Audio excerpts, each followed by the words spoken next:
Oakland A's baseball is back here today as we travel on to Target Field here in Minnesota. I almost said Minneapolis. I guess it's kind of the same place. Here we are, like I said, at Target Field where we face Joe Ryan, man who has 2 starts, has a 9 ERA, not off to the hottest starts. On the mound for us, I don't remember who it is, but we'll check it out when we're pitching. Here's our lineup today. We have Santander batting second here as Swanson has moved down to the 6 hole. Most of the lineup is the same though.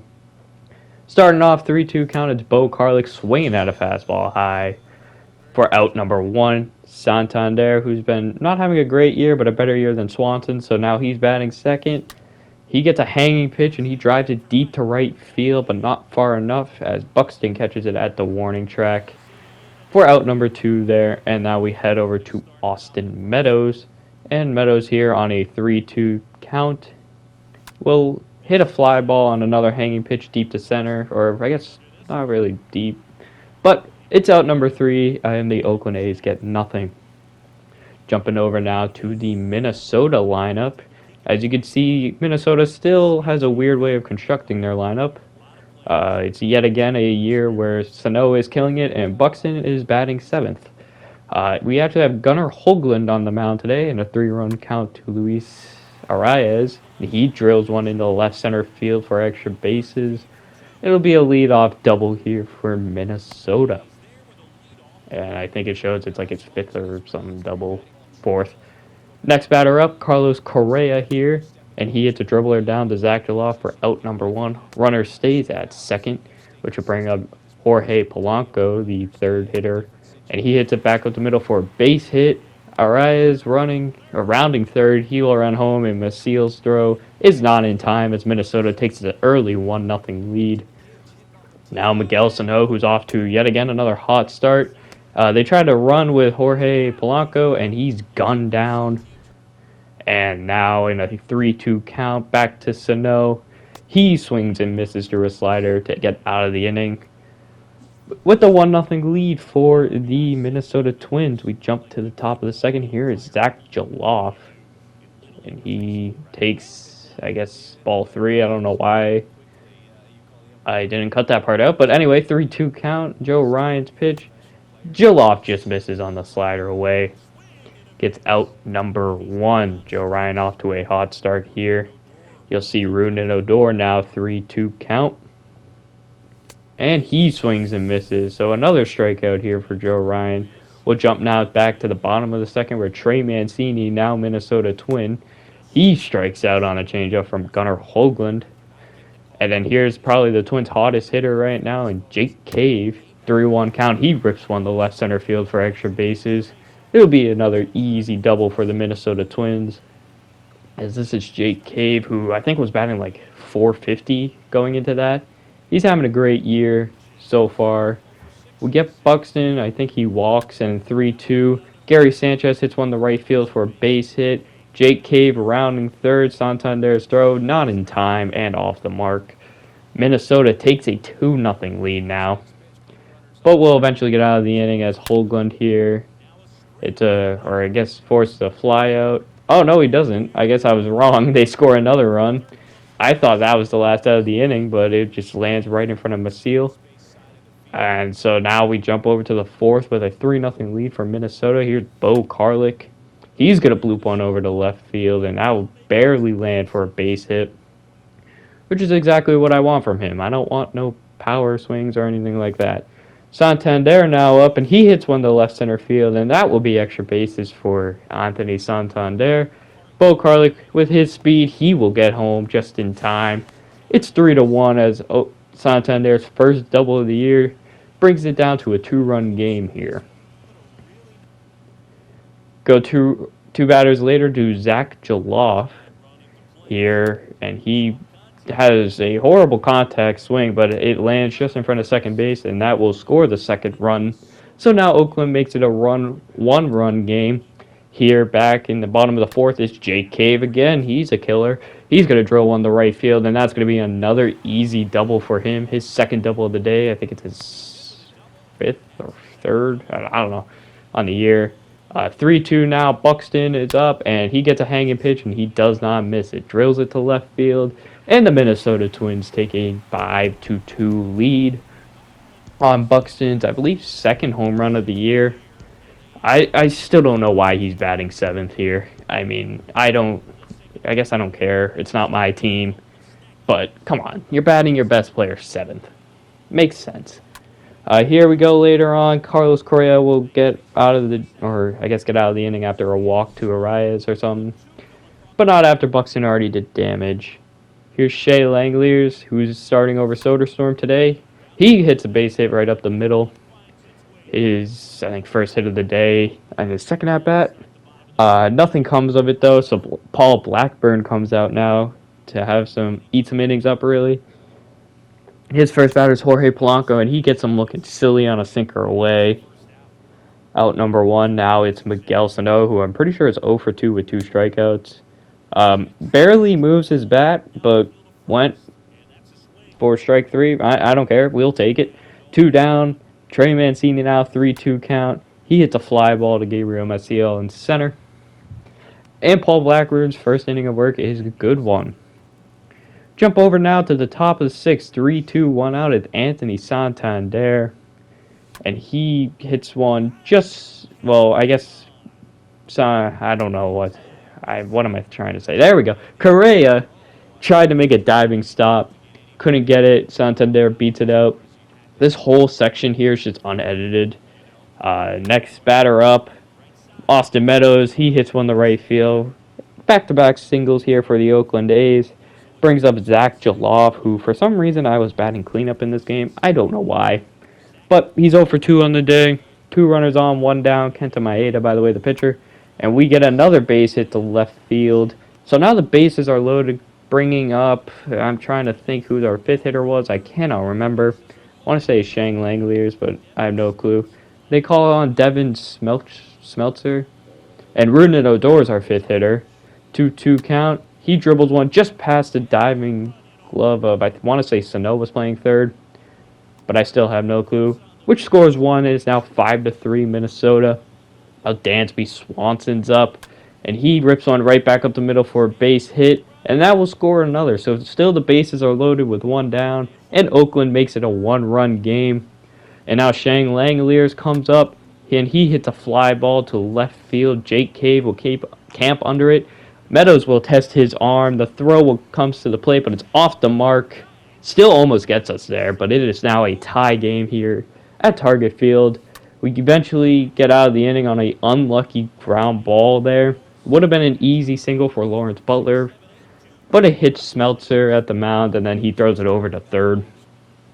We see Blackburn here.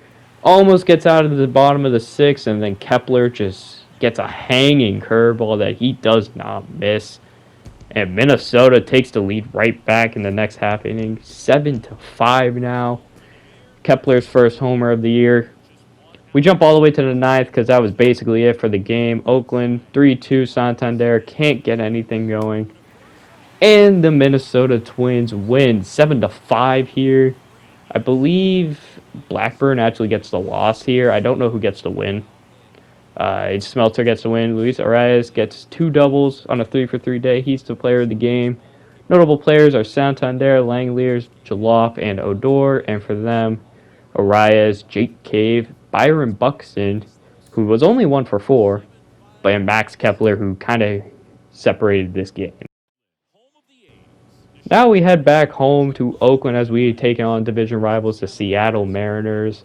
You see they're 11-7 as we're 9-9. Ryan Cusick's on the mound for us today, as here's the lineup he will be facing.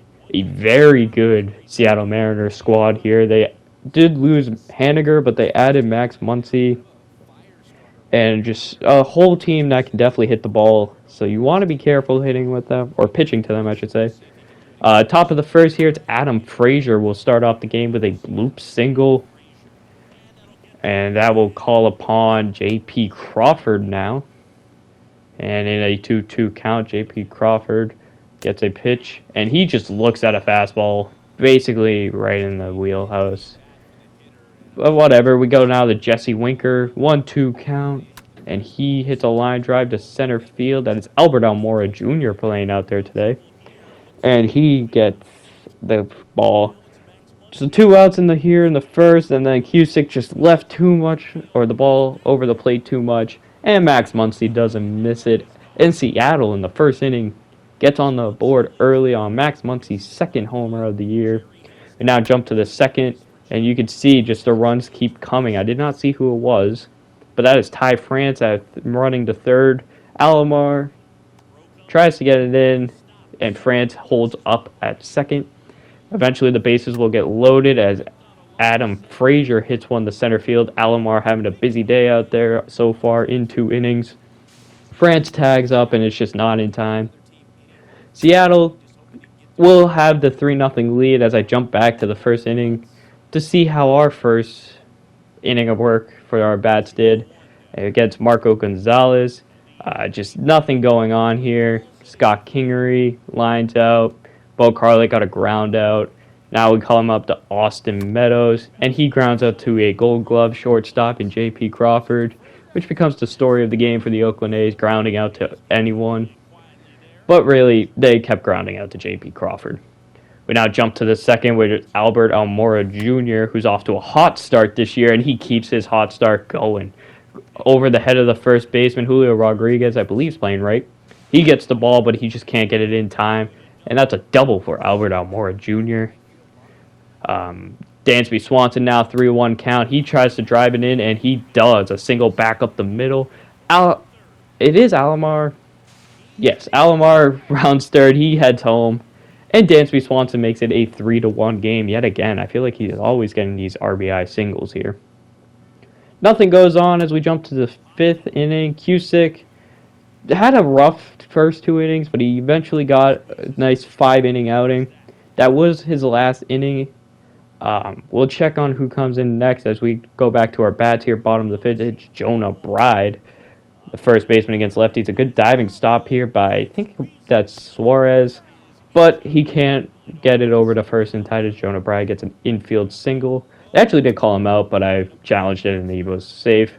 Bo Carley gets a bunt down as he advances Jonah to second base. Now a 1 down. It eventually goes down to 2 down. Runner at third, 3-2 for Austin Meadows. And our star hits a ground ball to short. Yep, told you it was going to be a story of the game. We go now to Eniel De Los Santos, who's actually pitching really well for us so far to start. His first batter is Adam Frazier. And Frazier hits a fly ball to right field. Santander with the 0 speed. He gets it. Actually, that's not his first batter. That was his last batter. He was off little rest, so we now go to Kolarek here, who has a bit more rest, and he gets out of the inning quickly. Our bullpen works 2 strong innings. Now we need our offense to do something. Heath Hembry comes into the game for Seattle, walks Langeliers. They go to a lefty damn near instantly, I guess a few batters later. A hit and runs on, obviously, with 2 down and a 3-2 count. But Bo Carley can't get the ball to land. And it's just a 1-run game here. We go to Drew Steckenrider. Still don't know how to say his name. 3-2 to Scott Kingery, and he hits a ground ball to, you guessed it, shortstop. J.P. Crawford on the first for out number 1. We now go to Austin Meadows here. And he hits a ball, this time to second, not Gold Glove short, but apparently Max Muncy doesn't want to make any errors in the game. He gets out number 2, and then Anthony Santander draws a walk, which brings on the 5th batter, Zach Jaloff, in a 2-2 count. 2 outs here at the bottom of the 8th, has a big chance here to keep the inning alive and get a rally going, and he strikes out on a fastball. I don't know if anything happened to the top of the 9th, so we'll jump right to... I guess something does happen here. Kirby Snead, actually, yep, I remember this. He hangs a curveball to, out of all people, Adam Frazier, who just hits it dead center, and now it's a 4-1 lead.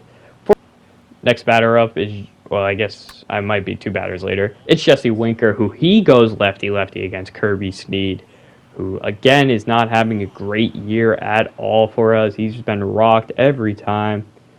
Casey Sadler, he comes into the game. He hangs a pitch to Albert Elmore Jr., who drives one to left field, and it just gets past the glove of Kyle Lewis. So we got a lead off double here. Maybe a rally can start. Albert Almora had a great game, but it amounts to nothing here as 2 down. What is it? Ruben Odor strikes out, and that is the ball game. Seattle picks up its first victory in the series, 5-1. Max Muncy had a great game. So did Adam Frazier. Trying to think, Jesse Winker went yard. For us, Albert Elmore Jr. had a great game. Nothing else happened for us. Cusick gets the loss. Gonzalez gets the win. You see Max Muncy wins player of the game.